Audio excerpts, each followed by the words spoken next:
Men, you'll be more than aware of how important this stage is. Planning presumably is going to be everything.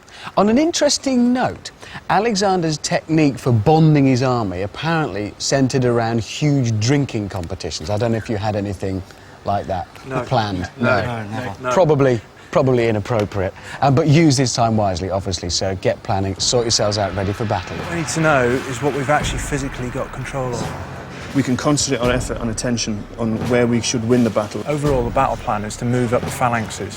The team are in a similar position to the skirmish. The river up there at the top is on their right, and each of the captains has got a mixed force of cavalry and infantry. The enemy deployment is slightly different.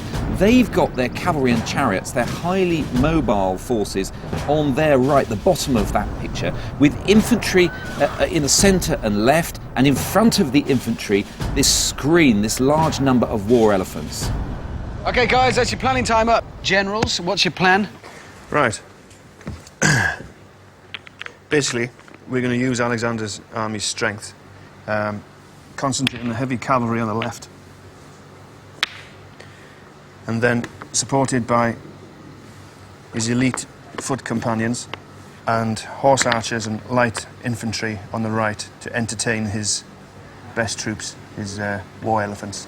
Do you have contingency plans for when it all goes spectacularly wrong? Spectacularly wrong, we don't do. This is it. It's May 326 BC. Alexander's mighty Macedonian forces are ready to clash with King Porus. Will our military men do justice to the legend of one of the greatest generals ever, or not? We'll find out. Let battle commence. Good luck. Thank you. Okay. Yep. Redeploy as necessary now. Doing now. Kent, my pikes are now moving into their initial positions, just deploying for the initial phase. Once they've done that, I'll move them forwards. Wait one, yeah. Just get them into position first. Yeah. Okay, they're moving together. Phalanx is moving forward, archers going in front. I'll move my cavalry and support of your left. It looks like the team is keeping their companion cavalry, their mobile striking force, in reserve. Will they be able to use them when they need them? Kieran, you might need to slow your pikes down at some stage. Okay. It's taken us a while to get into it. And what you can see here, if we look into what the enemy is doing, is that they're moving forward on the team's left. Now, if the enemy acts aggressively, they will get in the way of the redeployment that the team is trying to do to get their forces where they want them. Right, we're going to need to move those out of the way. Okay, my guys, movement formation now. Archers front, 4 phalanxes behind, General and his bodyguard on the right. At least there'll give me some flank protection. Hugh, give me a shout when you want the phalanxes starting to move on your right. Okay, I'm just sorting out the cavalry into battle formation here. They've got themselves a bit mixed up. Okay, we're nearly there. The phalanxes are moving forwards. The horse archers are ready for being deployed forwards if you need them. My heavy cavalry are ready as well. Okay.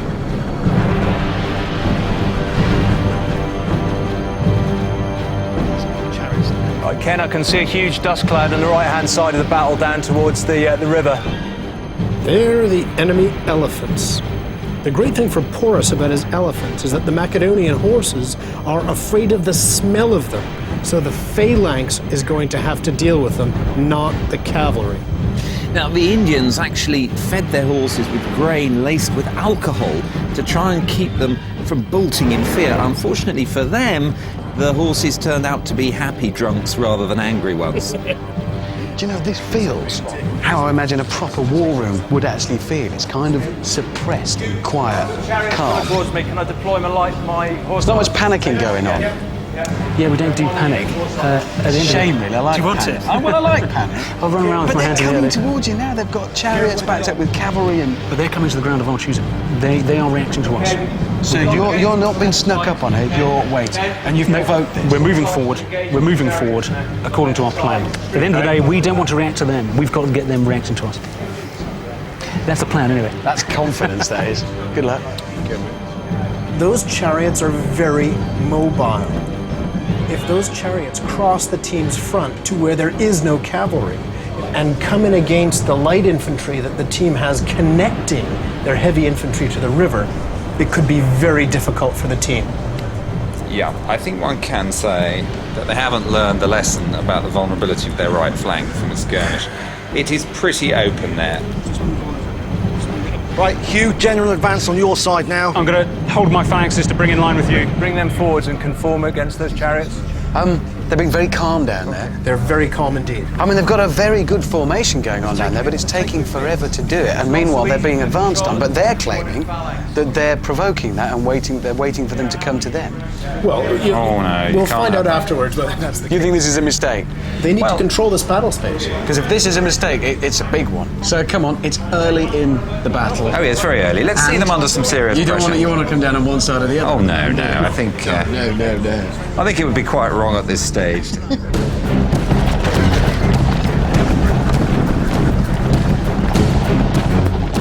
Look to your fronts. Ken, Chariots to your front. Okay, Ken, I'm keeping my cavalry in support of Hugh at this stage. Okay, Ken.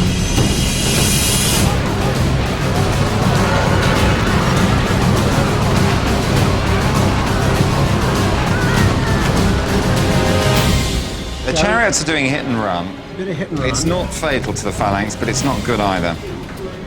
Your phalanx then have seen off those chariots. Yeah.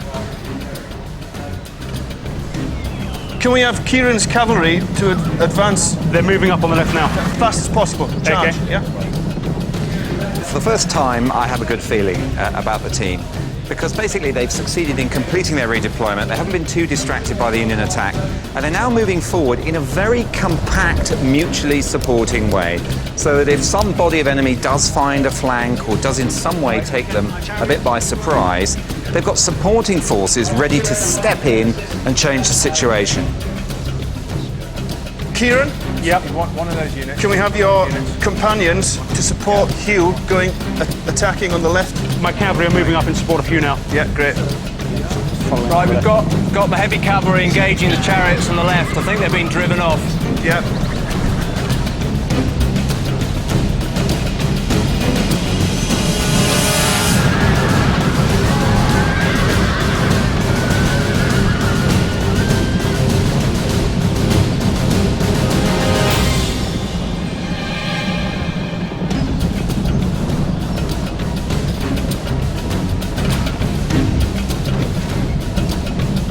Here they come. Oh, look at that. Look at Now, that. this is coming in. trouble. This is trouble.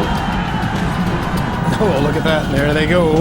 Yeah, this Indian counterattack, it's really caught the cavalry off balance. Now the team is bringing up the main force of companion cavalry.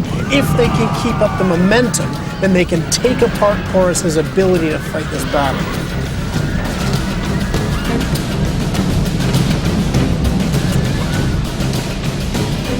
Now this is classic Macedonian cavalry tactics. The leader is at the point of the wedge. The point of that wedge drives into the enemy cavalry. It shatters its cohesion, and then with the cavalry out of the way, you're free to go and whack the flanks of the infantry. But look there on the left, these guys are just standing still. Yep, they've lost momentum. So they need to keep moving. They need to go for the enemy infantry now. Okay, guys, this is one advantage you do have on time, commanders, and that's a pause in the battle.